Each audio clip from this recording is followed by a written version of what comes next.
तो बच्चों last class के अंदर हम लोगों ने फॉर्मेशन ऑफ मुस्लिम लीग के रीजंस डिस्कस किए थे। टाइमलाइन वाइज चले तो अब हमारे पास जो नेक्स्ट टॉपिक है that is Indian council act 1909, या फिर जिसको हम कहते हैं मॉर्ली मिंटो रिफॉर्म्स ऑफ 1909। तो इससे हम लोग चलेंगे, बढ़ते हुए आगे की तरफ चलेंगे, और फिर साथ साथ एक पास्ट पेपर का सवाल भी कवर हो रहा होगा। ये सवाल अक्टूबर नवंबर 2022 के अंदर रिसेंटली आ चुका है। और सवाल कुछ इस तरीके से आया कि पूछता है, to what extent were the Morley Minto reforms the most important political development in India between 1909 and 1919। तो इधर जो हम लोगों को इवेंट्स लिखने हैं वो 1909 से 1919 के लिखने हैं। लेकिन एक बात याद रखेगा कि जस्ट इस सवाल के अंदर सिर्फ इवेंट्स को डिस्क्राइब नहीं कर देना, हमें दूसरे सवालों के अंदर तो बताना होता है कि भाई मॉडलिंग रिफॉर्म्स क्या थे, उसकी क्या टर्म्स थी। लेकिन यहाँ पे हमें सिर्फ उसको डिस्क्राइब नहीं करना होगा, हमें साथ साथ उसकी इंपॉर्टेंस, अगर है तो इंपॉर्टेंस से बात करेंगे, और अगर कुछ ड्रॉबैक्स हैं, उसके कुछ फ्लॉज हैं, तो हम लोग उस पर भी बात कर रहे होंगे। तो सबसे पहले जानते हैं कि भाई इंडियन काउंसिल एक्ट 1909 का था क्या। देखो, इंडियन काउंसिल एक्ट 1909 बेसिकली क्या है, कॉन्स्टिट्यूशन ऑफ इंडिया है। As per the terms of the constitution, हर 10 साल बाद इस कॉन्स्टिट्यूशन को अमेंड किया जाएगा, इसको रिफॉर्म किया जाएगा। तो जो पहला रिफॉर्म हमारे पास हमारे सिलेबस के अंदर आता है इंडियन काउंसिल एक्ट में, वह है 1909 का। 1909 में जो रिफॉर्म्स आए, जो अमेंडमेंट आई, कॉन्स्टिट्यूशनल अमेंडमेंट आए, वो गवर्नर जनरल जॉन मॉर्ले और वाइस रॉय लॉर्ड मिंटो ने किया। और इन दोनों के बेस पे इसका नाम मिला के रखा गया मॉर्ले मिंटो रिफॉर्म्स, जिससे आप देख रहे हैं कि इंडियंस कुछ खास खुश नहीं नजर आ रहे।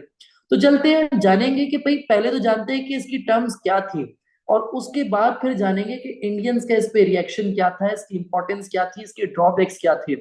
देखो, सबसे पहले तो जान लो कि जब ब्रिटिश को कोई भी डिसीजन मेकिंग करनी होती थी तो वो काउंसिल्स, इंडियन काउंसिल से जो है, काउंसिल मेंबर से एडवाइस लेते थे, उनको डिस्कशन के अंदर शामिल करते थे। जिसमें तीन तरीके की काउंसिल्स थी। एक थी इंपीरियल काउंसिल, दूसरी थी सेंट्रल एग्जीक्यूटिव काउंसिल, और तीसरी थी प्रोविंशियल काउंसिल। तो ब्रिटिश ने अब इंपीरियल काउंसिल के अंदर मेंबर्स, इंडियन मेंबर्स की तादाद बढ़ा के 60 मेंबर्स कर दी। सेंट्रल एग्जीक्यूटिव काउंसिल में ब्रिटिश ने जो भी प्रीवियस नंबर था उसमें एडिशनली 60 मेंबर्स ऐड कर दिए। और जो प्रोविंशियल काउंसिल्स थी उनमें अब तादाद को बढ़ा के छोटे प्रोविंसेस में अब तादाद होगी 30 मेंबर्स ऑफ इंडियंस, और लार्जर प्रोविंसेस के अंदर मेंबर्स की तादाद होगी 50। तो इससे ये साबित हो रहा है कि इंडियंस को ज्यादा अथॉरिटी दी जा रही है इन रनिंग देयर ओन कंट्री, क्योंकि अब इंडियंस की तादाद जो है, इंडियंस की सीट जो है काउंसिल्स के अंदर बढ़ाई जा रही है। तो इसके पॉजिटिव से बात करते हैं, क्योंकि मैंने आपको बताया 14 मार्क के अंदर हमें सिर्फ टर्म्स नहीं लिखनी होती, रेदर हमारा फोकस होता है उसकी इंपॉर्टेंस या उसके ड्रॉबैक्स के ऊपर।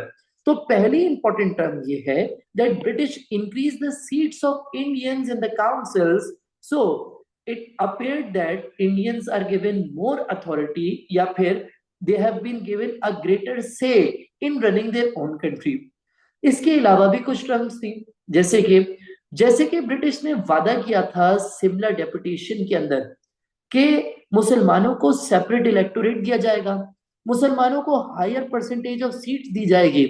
अगर किसी ने मेरे प्रीवियस लेक्चर्स नहीं देखे तो वो अपलोडेड है, वो उनको देख सकता है ताकि उसको सिमिलर डेपुटेशन भी रिवाइज हो जाए। जब ब्रिटिश ने सिमिलर डेपुटेशन के वादे किए थे तो अब उन वादों को डिलीवर करने का टाइम था। तो इनफैक्ट अब जाके ब्रिटिश ने उन टर्म्स को कॉन्स्टिट्यूशन का पार्ट भी बना दिया that Muslims will be given separate electorate and higher percentage of seats than their population. अब कुछ बच्चे मुझसे पूछेंगे ये सेपरेट इलेक्टोरेट क्या होता है। सेपरेट इलेक्टोरेट का मतलब मैं पहले भी बता चुका हूं, दोबारा बता रहा हूं कि मुस्लिम मेजोरिटी प्रोविंस में सिर्फ मुसलमान कैंडिडेट इलेक्शंस के अंदर खड़े होंगे, पार्टिसिपेंट सिर्फ मुसलमान होंगे, और सिर्फ मुसलमान ही वोट दे सकते हैं। This is the system of separate electorate. My dear students, ये बहुत ही अच्छी बात थी कि मुसलमानों को जो प्रॉमिस किया गया था वो डिलीवर भी किया गया। So this was a good thing, a positive sign and a fulfilment of promise then at the similar deputation by the British. and this was again a reflection of positive relationship between the British and Muslims. हमने देखा कि past में मुसलमान British के साथ cooperative attitude नहीं लेके चल रहे थे, ना ही ब्रिटिश मुसलमानों को कुछ फेवर्स दे रहे थे, जिसकी वजह से मुसलमान कितने पीछे रह गए थे।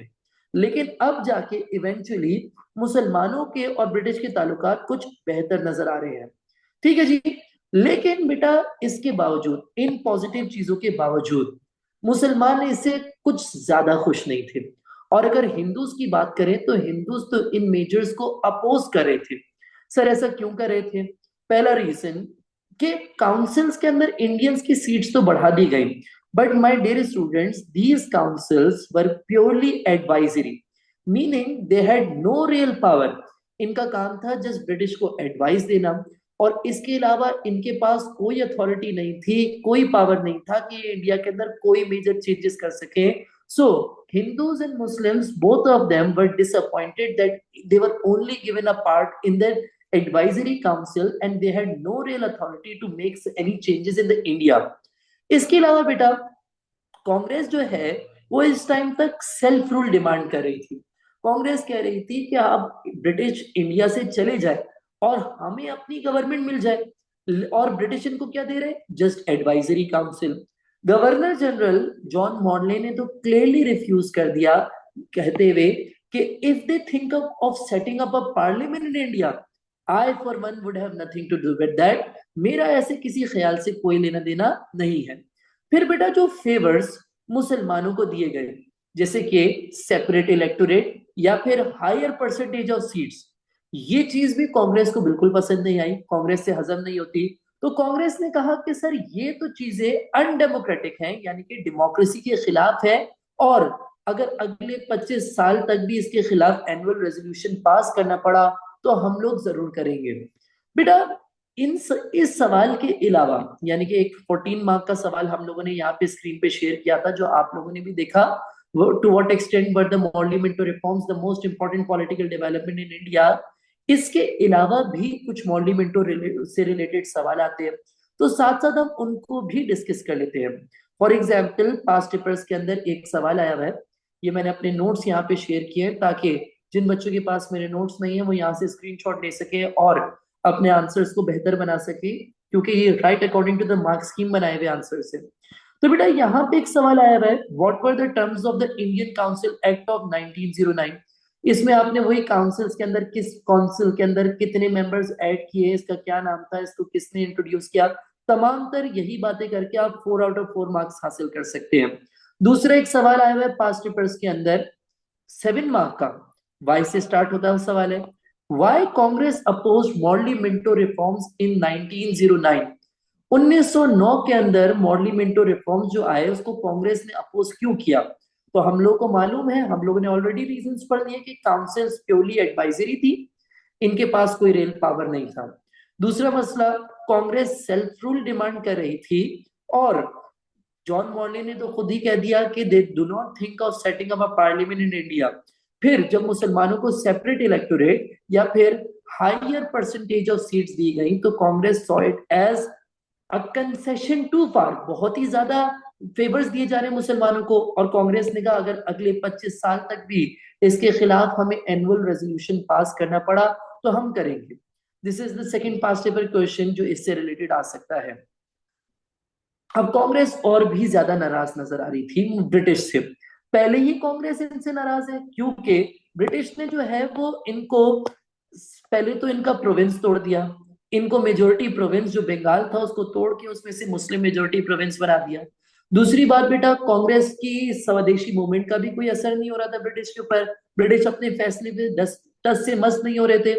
साथ साथ ब्रिटिश ने मॉडली मिंटो रिफॉर्म्स में और ज्यादा कांग्रेस को डिसअपॉइंट कर दिया। याद रखिएगा इंडियंस का रिएक्शन क्या था कि मुसलमान भी इससे थोड़े बहुत नाखुश नजर आ रहे हैं, यानी कि मुसलमान भी एक्सपेक्ट कर रहे थे a bit more favours by the British, लेकिन हिंदूज ने तो डिसाइड किया कि अपनी पूरी कुवत से, पूरे पावर से इसको अपोज करेंगे। तो याद रखिएगा स्वदेशी मूवमेंट जो कि पार्टीशन ऑफ बंगाल के खिलाफ चल रही थी, ये भी मेरी वीडियोस के अंदर रिकॉर्डेड है, आप इसको देख सकते हैं प्रीवियस वीडियो के अंदर। जब पार्टीशन ऑफ बंगाल का मैंने लेक्चर दिया तो मैंने आपको पूरे स्वदेशी मूवमेंट समझाई। बेटा स्वदेशी मूवमेंट ब्रिटिश के खिलाफ मूवमेंट चल रही थी, और जब मॉर्ली मिंटो रिफॉर्म्स पास हुए तो स्वदेशी मूवमेंट और ज्यादा इंटेंसिफाई हो गई, और ज्यादा स्ट्रेंथन हो गई, और जो ब्रिटिश के ऊपर प्रेशर था अब वो और भी ज्यादा नजर आ रहा था। यानी कि British were totally under the pressure of Indians, particularly Hindus की अगर मैं बात करूं तो स्वदेशी मूवमेंट के प्रेशर में आ गए। एंड होता क्या है, eventually this led to the reversal of partition of Bengal. British ने अपने डिसीजन पार्टीशन ऑफ बंगाल को रिवर्स करने का फैसला किया।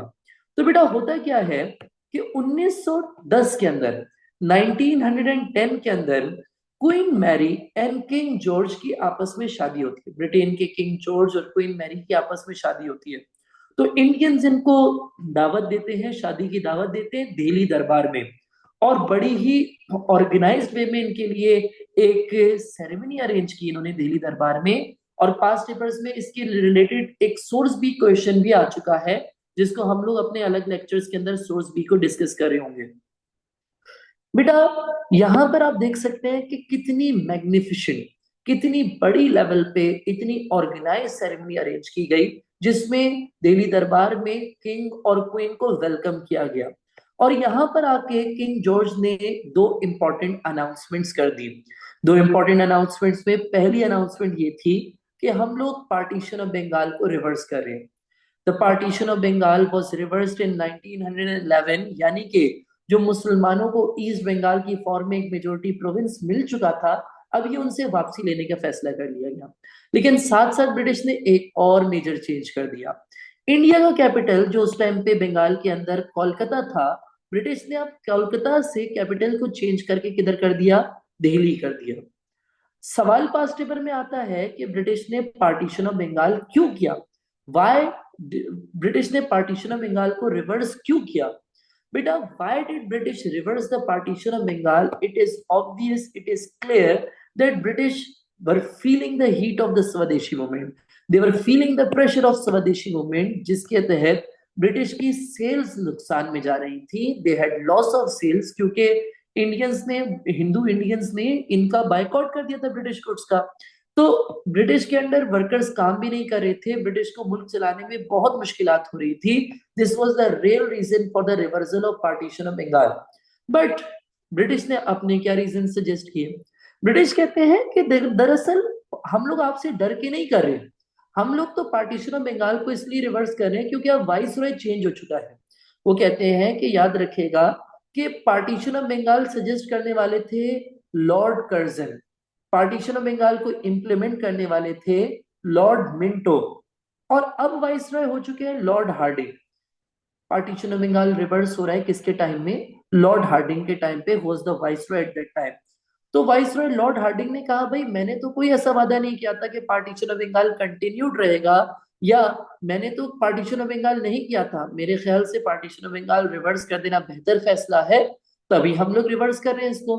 तो change of viceroy was looking like another reason for the reversal of partition of Bengal. Third reason, British tried to suggest that this was the part of their administrative policies in order to show that they were not pressurized by the Swadeshi movement of Hindus. इन्होंने कहा कि हम तो इसको administrative policies के तहत कर रहे हैं, and part of this administrative policy is shift of capital from Kolkata to Delhi. कहते हैं अगर हम आपसे डर के कर रहे होते तो हम कोलकाता में ही कैपिटल रहने देते ना, उसको दिल्ली में थोड़ी करते। हम तो जस्ट कुछ एडमिनिस्ट्रेटिव पॉलिसीज बना ही रहे थे, जिसमें से one of the policies was reversal of partition of Bengal. बहरहाल अब क्या होता है, मुसलमानों का क्या रिएक्शन होता है। हिंदूज तो बहुत खुश थे कि उनको मेजोरिटी प्रोविंस मिल गया, लेकिन मुसलमानों का रिएक्शन थोड़ा डिफरेंट था। Muslims realised that the efforts of sir Syed did not bear fruits. Sir Syed की जो काविशें, जो कोशिशें थी वो नाकाम ठहरी। ब्रिटिश अब भी हमारे दुश्मन ही है, ब्रिटिश अब भी हमारे फेवर में कभी काम नहीं करते एज लॉन्ग एज वो उनके इंटरेस्ट में बेहतर ना हो। मुसलमानों ने रियलाइज कर लिया कि हम पार्टी बना के तो बैठ गए, लेकिन पार्टी बनाना काफी नहीं है, अब हमें मुस्लिम लीग को एक स्ट्रॉन्ग ऑर्गेनाइजेशन के तौर पे स्टैब्लिश करना पड़ेगा। एंड मुसलमानों ने भी अब ब्रिटिश से तंग आकर 1913 के अंदर सेल्फ रूल डिमांड कर दिया। जब 1913 के अंदर मुसलमानों ने सेल्फ रूल डिमांड किया, तो अब मुस्लिम लीग और कांग्रेस कॉमन ग्राउंड्स पे नजर आती है, दिखाई दे रही है कि कांग्रेस तो शुरू से ही सेल्फ रूल मांग रही थी, और 1913 के अंदर कांग्रेस के साथ साथ मुस्लिम लीग ने भी सेल्फ रूल डिमांड कर दिया। माय डियर स्टूडेंट्स, उस टाइम पे कांग्रेस और मुस्लिम लीग के कॉमन मेंबर थे जिनका नाम है मोहम्मद अली जिन्ना, कायदे आजम मोहम्मद अली जिन्ना। तो कायदे आजम मोहम्मद अली जिन्ना ने कहा कि भाई हम ऐसा क्यों नहीं करते कि हम लोग मिलके काम करें और एटलीस्ट कॉमन ग्राउंड्स को डिस्कस करें। तो बेटा, जिन्ना की परसुएशन की वजह से, जिन्ना की एफर्ट्स की वजह से मुस्लिम लीग और कांग्रेस ने आपस में एक पैक्ट साइन किया जिसका नाम था लखनऊ पैक्ट। लखनऊ पैक्ट 1916 के अंदर साइन हुआ। It was a constitutional agreement between Muslim league and Congress. Muslim League और कांग्रेस के दरमियान एक एग्रीमेंट हुआ कि फ्यूचर कॉन्स्टिट्यूशन कैसा होना चाहिए। तो भाई जिन्ना उस टाइम पे मुस्लिम लीग को लीड करने के लिए आ गए, और महाजन जो थे वो कांग्रेस के लीडर थे। माय डियर स्टूडेंट्स, यहाँ पर कांग्रेस ने मुसलमानों के लिए बहुत सारे फेवर्स किए, जैसे कि they accepted that the Muslim should have the right of separate electorate, यानी कि मुस्लिम मेजोरिटी प्रोविंस में सिर्फ मुसलमान कैंडिडेट खड़ा होगा और मुसलमान वोटर होगा। अरे जब मॉर्ली मिंटो रिफॉर्म्स में ब्रिटिश ने इनको ये गारंटी किया था, तो कांग्रेस ने तो इसको अपोज किया था। कांग्रेस ने तो कहा अगले 25 साल तक भी हम ऐसी अनडेमोक्रेटिक चीजों के खिलाफ एनुअल रेजोल्यूशन पास करेंगे। लेकिन पहली बार कांग्रेस ने रियलाइज कर लिया that a degree of division was necessary in running their own country. कल को अपने मुल्क में रूल करना है और सेल्फ रूल आता है, तो कुछ हद तक डिवीजन करना ही पड़ेगा। अगर हम लॉन्ग रन के अंदर देखें तो ये बहुत ही इंपॉर्टेंट एस्पेक्ट है। क्यों? सेपरेट इलेक्टोरेट की एक्सेप्टेंस मतलब डिवीजन, मतलब कि सेपरेशन। एंड लॉन्ग टर्म में ये इंडिकेट कर रहा है that Congress would accept the demand for of Muslims of separate homeland as well. मुसलमानों की जो सेपरेट होमलैंड की डिमांड है उसको भी हम एक्सेप्ट कर सकते हैं। क्योंकि एक्सेप्ट करवा सकते हैं क्योंकि कांग्रेस ने अभी से एक्सेप्टेंस बना ली है कि कुछ ना कुछ डिवीजन, कुछ ना कुछ सेपरेशन जरूरी है इंडिया के अंदर। दूसरी डिमांड कांग्रेस ने जो एक्सेप्ट की, कांग्रेस ने कहा कि मुसलमानों की आबादी बेशक 1/4 है, यानी कि इनकी आबादी 25% है, but they should have at least 1/3 seats in the councils, यानी कि इनकी सीट्स 33.3% होनी चाहिए, which again showed that Congress realise the importance of working together. Muslim League और कांग्रेस दोनों ने एक दूसरे की अहमियत को रियलाइज कर लिया है। साथ साथ एक और टर्म ये एक्सेप्ट की, that no law affecting a community should be passed unless 2/3 of the community supported it। जब तक उसकी 2/3 कम्युनिटीज को सपोर्ट नहीं कर रही, तब तक किसी कम्युनिटी को अफेक्ट करने वाला कोई लॉ पास नहीं हो सकता। यानी कि अगर आपको मुसलमानों से रिलेटेड कोई लॉ पास करना है तो उसमें जरूरी है कि 2/3 आबादी अग्रीड हो, से सपोर्ट कर रही हो, उसके अलावा कोई डिमांड एक्सेप्ट नहीं हो सकती, कोई लॉ एक्सेप्ट नहीं हो सकता। साथ साथ मिलके इन लोगों ने ब्रिटिश के आगे कुछ जॉइंट डिमांड्स, कुछ मिलके डिमांड्स भी रखी। जैसे कि इन्होंने कहा कि हमें चाहिए प्रोटेक्शन फॉर माइनॉरिटीज, हमें माइनॉरिटीज की प्रोटेक्शन चाहिए, और हमें डिसीजन चाहिए, हमें गारंटी चाहिए कि काउंसिल्स के अंदर हमसे बातें नहीं करेंगे। काउंसिल्स के अंदर जो भी डिसीजंस लिए जाएंगे, they will be implemented to at least the decisions passed by the largest party in the council would be implemented too. बेटा, the importance of the joint demand was that it stood more chances of being accepted. Joint demand के accept होने के ज्यादा chances नजर आ रहे थे। This is the importance of Lucknow pact. एक और इंपॉर्टेंट बात यह है कि पहली बार हिंदूज और मुसलमान यूनाइटेड नजर आ रहे थे। So this is considered a beacon of hope of Hindu Muslim unity. मुसलमानों की यूनिटी का, हिंदू मुस्लिम यूनिटी का एक उम्मीद की किरण नजर आ रही थी कि अब पहली बार दोनों यूनाइटेड है, और अब दोनों मिलके, यानी कि इंडियंस अब सेल्फ रूल की रैलीज निकाल रहे हैं। मैं टर्म हिंदू या मुसलमान के इस्तेमाल नहीं कर रहा, अब मैं इंडियन की टर्म इस्तेमाल कर रहा हूं, यानी कि दोनों मिलके अब सेल्फ रूल की रैलीज निकाल रहे हैं, जिसमें दो लोगों ने लीड किया। एक थे बाल गंगाधर तिलक। तिलक इंडिया के पुणे से बिलोंग करते थे।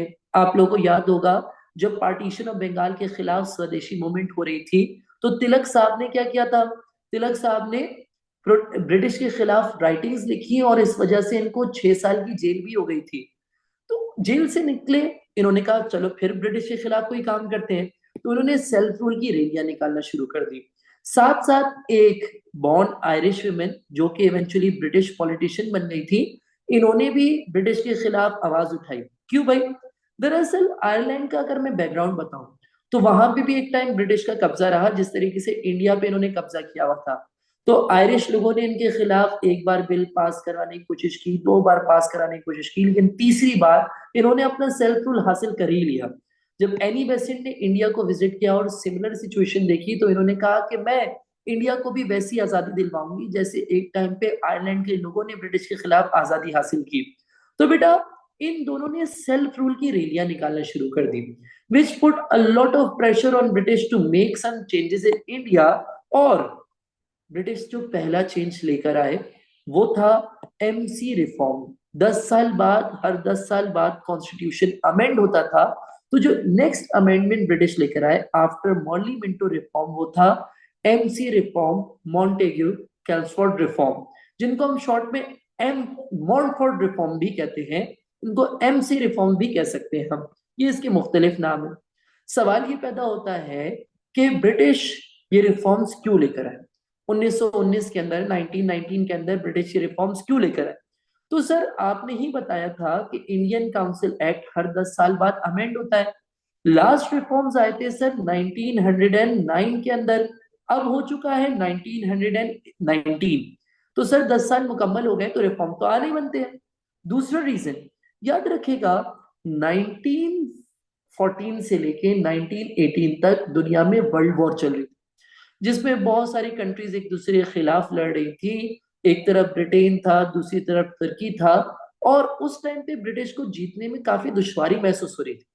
तो उन्होंने इंडियन से कहा अगर आप हमें सपोर्ट करेंगे और हम जीत जाते हैं तो हम आपको रिवॉर्ड देंगे, हम आपकी गवर्नमेंट में अथॉरिटी बहुत ज्यादा बढ़ा देंगे। तो 1918 के अंदर वर्ल्ड वॉर 1 भी खत्म हो गई और ब्रिटिश जीत भी गए।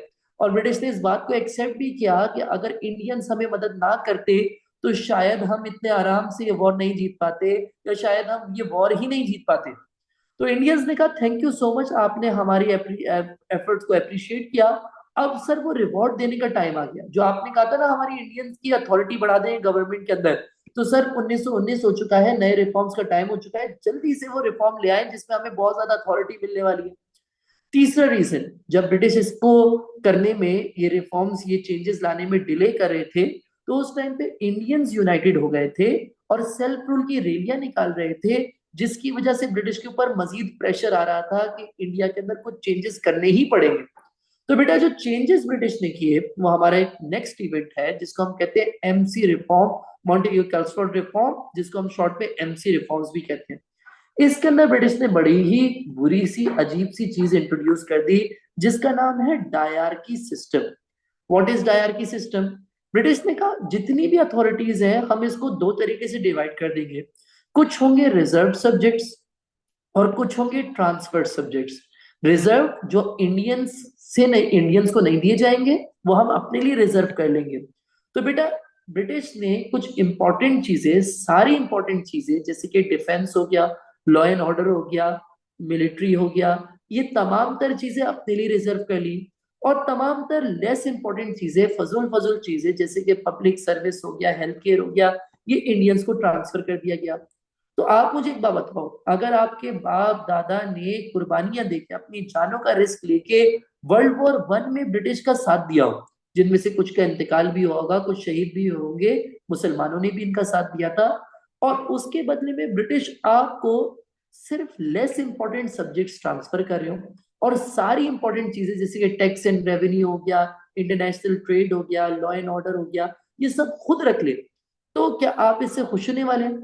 Definitely not. It was not surprising that Indians were dissatisfied with these MC reforms because Indians were only transferred minimal authorities, and most of the main things, majority of the important things were reserved by the British themselves. So Indians were not happy with this at all. साथ साथ British ने कहा एक और हम positive change करें। British ने कहा अब जो काउंसिल्स के अंदर वोटिंग होती है उसके लिए हम जो वोटिंग राइट्स हैं वो इंक्रीज करें। माय डियर स्टूडेंट्स, इंक्रीज करने के बाद 5.5 मिलियन पीपल कुड वोट।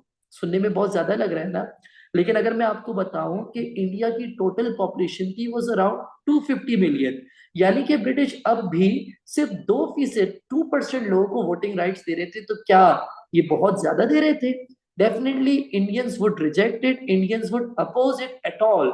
साथ साथ बेटा जो मुसलमान थे और जो ब्राह्मी हिंदूज थे, इनको ब्रिटिश ने एसई यानी कि सेपरेट इलेक्टोरेट गारंटी कर दिया गया। अब इसका एक अनएक्सपेक्टेड आउटकम हो गया that it increase division with in India. भाई जो सिख थे या जो दूसरे रिलीजियस माइनॉरिटीज थी, उन्होंने कहा कि ये मुसलमानों को किस बेसिस पे आप सेपरेट इलेक्टोरेट दे रहे? माइनॉरिटी बेसिस पे। सर ये माइनॉरिटी नहीं है, सर ये second largest majority in India. मुसलमान जो है उनको आप माइनॉरिटी के बेसिस पे सेपरेट इलेक्टोरेट दे रहे हैं, तो हमारे हुकूक का है। तो बेटा one unexpected outcome was that all the communities started demanding their rights and this increase the communal division with in India. India के अंदर अब मजीद डिवीजन पैदा कर दिया ब्रिटिश ने मुसलमानों को ये सेपरेट इलेक्टोरेट्स देके। होता क्या है कि all the communities were dissatisfied with these changes, so India के अंदर रेवोल्यूशनरी एक्टिविटीज स्टार्ट हुई। और जब रेवोल्यूशनरी एक्टिविटीज स्टार्ट हुई तो ब्रिटिश की टेंशन्स में इजाफा हो गया। और जब ब्रिटिश की टेंशन्स में इजाफा हुआ तो ब्रिटिश ने और भी ज्यादा रिप्रेसिव मेजर्स लिए, इंडियंस को और भी फोर्सफुली कंट्रोल करने की कोशिश की। और इन्होंने उनमें से जो एक मेजर लिया that was the Rowlatt act of 1919। बेटा रोलेट एक्ट हमारी नेक्स्ट क्लास का टॉपिक होगा, हमसे वहां से स्टार्ट करेंगे। लेकिन उससे पहले हम लोग रैप अप करते हैं और इस पास्ट पेपर के क्वेश्चन को हम कंसीडर करते हैं कि इसमें हम लोग को क्या और किस तरीके से लिखना है। देखो भाई, हमारे पास ये सवाल है। सवाल पास्ट पेपर का क्या है? To what extent were the Morley Minto reforms the most important political development in India between 1909 and 1990?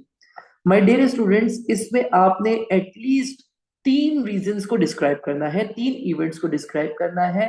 One of them is Morley Minto reforms of 1909, क्योंकि भाई वो तो स्टेटमेंट के अंदर ही मेंशन्ड है। तो जो चीज स्टेटमेंट के अंदर मेंशन्ड होती है उसको आप कभी भी नहीं छोड़ सकते। दूसरा है हमारे पास लखनऊ पैक्ट, जिसको हम लोग ने लास्ट वीक एक्सप्लेन करना है, जो कि 1916 के अंदर हुआ था। और थर्ड हमारे पास क्या है? थर्ड हमारे पास है एमसी रिफॉर्म्स, जिसको हम लोगों ने लास्ट में एक्सप्लेन करना है। कुछ बच्चों की अगर स्पीड अच्छी है तो वो लोग रोलेट एक्ट को भी इस आंसर के अंदर लिख सकते हैं, बट नॉट नेसेसरी। आपका इस इन तीन इवेंट्स के अंदर भी आपका आंसर पूरा हो सकता है अगर आप वेल डेवलप्ड पॉइंट्स लिख रहे हैं। अब डिसाइड ये करना है कि इनमें से सबसे ज्यादा इंपॉर्टेंट हमारे ख्याल में कौन सा था। अगर हम देखें तो लखनऊ पैक्ट की बहुत ज्यादा सक्सेसेस थी, हमने सारी इंपॉर्टेंस ही पढ़ी। जबकि मॉर्ली मिंटो रिफॉर्म्स की हमने इंपॉर्टेंस और ड्रॉबैक्स दोनों पढ़े, जबकि एमसी रिफॉर्म्स के तो हमने टोटल ड्रॉबैक्स ही पढ़े। तो सवाल पूछ रहा है मॉर्ली मिंटो रिफॉर्म्स किस हद तक इंपॉर्टेंट डेवलपमेंट थी। अगर बेटा हम इससे अगर हम लगता है कि मॉर्ली मिंटो रिफॉर्म्स बहुत ज्यादा इंपॉर्टेंट नहीं थी, इसके कुछ ड्रॉबैक्स भी थे, तो हम कहेंगे it was important to a very limited extent, या to some extent it was important, जबकि there were other more important events like Lucknow pact as well. तो हम लोग क्या करेंगे बेटा, हम लोग यहाँ पे अगर हम लोग मॉर्ली मिंटो रिफॉर्म्स को बहुत कम इंपॉर्टेंट समझ रहे हैं तो हम लोग इसका मिक्सचर ऑफ आंसर देंगे, यानी कि हम लोग इसके कुछ पॉजिटिव पॉइंट भी दे देंगे और साथ साथ हम इसके कुछ नेगेटिव पॉइंट्स भी लिख देंगे, जो कि हमने यहाँ पे ऑलरेडी शेयर किए हुए हैं। अगर किसी को पास्ट पेपर्स के रिटन आंसर्स चाहिए हो कि किस तरीके से according to the mark scheme या एग्जामिनर रिपोर्ट आंसर लिखाया आप लोगों को चाहिए हो, तो आप लोग मेरे इस नंबर पे कांटेक्ट कर सकते हैं, मैं आपको नोट्स की फॉर्म में प्रोवाइड कर दूंगा। इसके अलावा भी आप मुझसे कुछ सवाल हो तो इस नंबर पे पूछ सकते हैं। बेटा उसके बाद हम लोग 2 से 3 इवेंट्स मजीद और एक्सप्लेन करते हैं। मॉडल विंडो रिफॉर्म तो लास्ट भी करना है, तो हम लोग 2 इवेंट्स और एक्सप्लेन कर देंगे। एक है लखनऊ पैक्ट। अब क्योंकि हमें दिखाना है कि मॉडली मिडो रिफॉर्म्स बहुत अच्छा नहीं था, दूसरे इवेंट ज्यादा अच्छे थे, तो हम लखनऊ पैक्ट के ना एटलीस्ट 3 पॉजिटिव पॉइंट्स बता दें। जैसे कि हमने बताया कि कांग्रेस ने के कुछ डिमांड्स एक्सेप्ट की, मुसलमानों की सेपरेट इलेक्टोरेट को एक्सेप्ट कर लिया, जबकि मॉडली मिडो रिफॉर्म्स में तो कांग्रेस ये एक्सेप्ट नहीं करी थी। ये पॉइंट लाजमी लिखना है क्योंकि ये दिखा रहा है कि किस तरीके से लखनऊ पैक्ट जैसे इवेंट्स दूसरी इवेंट्स मॉडली मिडो रिफॉर्म से बेहतर थे। दूसरा, हम और जो डिमांड्स एक्सेप्ट हुई मुसलमानों की वो बता सकते हैं। साथ साथ हम ये भी बता सकते हैं कि जो ज्वाइंट डिमांड्स मिलके डिमांड्स कर रहे थे, इसका ज्यादा चांस था एक्सेप्ट होने का। साथ साथ हम ये भी बता सकते हैं कि हिंदू और मुसलमान पहली बार यूनाइटेड नजर आ रहे थे। It was a beacon of hope of Hindu Muslim unity. इसके बाद हम बेटा कुछ टर्म्स और उनके इम्पैक्ट्स जो है वो एमसी रिफॉर्म्स की एक्सप्लेन कर देंगे। हमें reasons for the introduction of MC reforms इस आंसर के अंदर लिखने की जरूरत नहीं है, बस हम कुछ टर्म्स और उनके इम्पैक्ट्स बता देंगे और लॉन्ग रन इम्पैक्ट भी बता देंगे कि इसके रिजल्ट में रेवोल्यूशनरी एक्टिविटीज स्टार्ट हो गई थी, ब्रिटिश को टेंशन स्टार्ट हुई और ब्रिटिश ने इसके खिलाफ कोई रिप्रेसिव मेजर्स ही लिए, कुछ अच्छा नहीं किया, तो हम इसको नेगेटिव रखेंगे। ठीक है जी, ये नेगेटिव ही नेगेटिव चल रहा है। इस तरीके से हम तीन इवेंट्स को डिस्क्राइब करने के बाद अपना कंक्लूजन एंड में करेंगे that in my view that even though Monumento reforms had some important points, for example, the seats of Indians were increased in the councils, but I think they were important to a very limited extent. याद रखिएगा, बच्चे एक बहुत बड़ी गलती करते हैं यहाँ पे। वो क्या करते हैं, वो कह देते हैं भाई मॉडलिमेंटो रिफॉर्म ज्यादा इंपॉर्टेंट नहीं थे, कोई और ज्यादा इंपॉर्टेंट था। नहीं, ये सवाल ही वो पूछ ही नहीं रहे।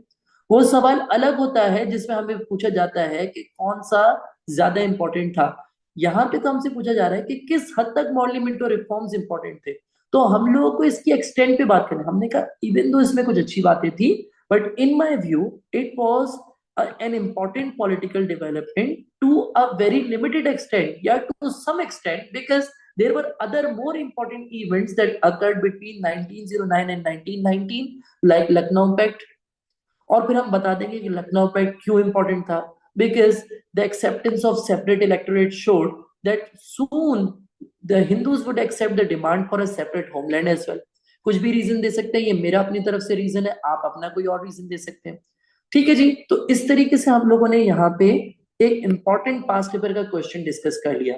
इससे रिलेटेड और भी कुछ पास्ट पेपर के क्वेश्चंस आते रहे हैं एमसी रिफॉर्म और लखनऊ पैक्ट से रिलेटेड, जो मेरे नोट्स के अंदर शेयर हुए हुए मैं आप लोग को दिखा देता हूँ। इनको डिस्कस करना है तो आप लोग मुझसे इंडिविजुअली कांटेक्ट कर सकते हैं। जैसे कि लखनऊ पैक्ट क्या था, ये सवाल आया हुआ है पास्ट पेपर्स के अंदर। या फिर Lucknow pact, why Lucknow pact came about, इसमें इंपॉर्टेंस ऑफ लखनऊ पैक्ट पे बात करनी है। या फिर why were the Montague Chelmsford reform opposed by the Indians in 1919? तो ये कुछ और सवाल भी आए हुए हैं जिनको हम लोगों ने डिस्कस तो कर लिया जनरली, लेकिन अगर आपको इसके इंडिविजुअल आंसर्स चाहिए तो फिर आप मुझसे इंडिविजुअली कांटेक्ट कर सकते हैं मेरे नंबर पे, और फिर हम लोग जो है वो आपको इसके आंसर्स भी शेयर कर रहे होंगे। माय डियर स्टूडेंट्स, हम लोगों ने अभी तक 1909 से 1919 के इवेंट्स कवर किए इस क्लास के अंदर। आई होप कि आप लोगों को समझ आए होंगे। अगर कोई प्रॉब्लम है तो आप लोग मुझसे कांटेक्ट कर सकते हैं, मुझसे पूछ सकते हैं। अगर आप लोग मेरे नोट्स लेना चाहें या मेरी लेक्चर बुक जो है फिजिकल फॉर्म में लेना चाहें तो उसके लिए भी आप मुझसे कांटेक्ट कर सकते हैं। जजाकल्लाह। हम नेक्स्ट क्लास के अंदर मजीद अपनी सीरीज ऑफ लेक्चर को कंटिन्यू कर रहे होंगे, और इनशाला हम लखनऊ पैक्ट के आगे एमसी रिफॉर्म्स के बाद 1919 के इवेंट्स के सवाल कर रहे होंगे, जैसे कि रोलेक्ट एक्ट हो गया। और नेक्स्ट क्लास के अंदर आप लोगों को और भी कुछ इवेंट्स मिल रहे होंगे, जैसे कि रोलेक्ट एक्ट के बाद अमृतसर मसकेर या फिर कुछ और इवेंट्स जैसे कि खिलाफत मूवमेंट। जजाकल्लाह, आज की क्लास को यही एंड करेंगे।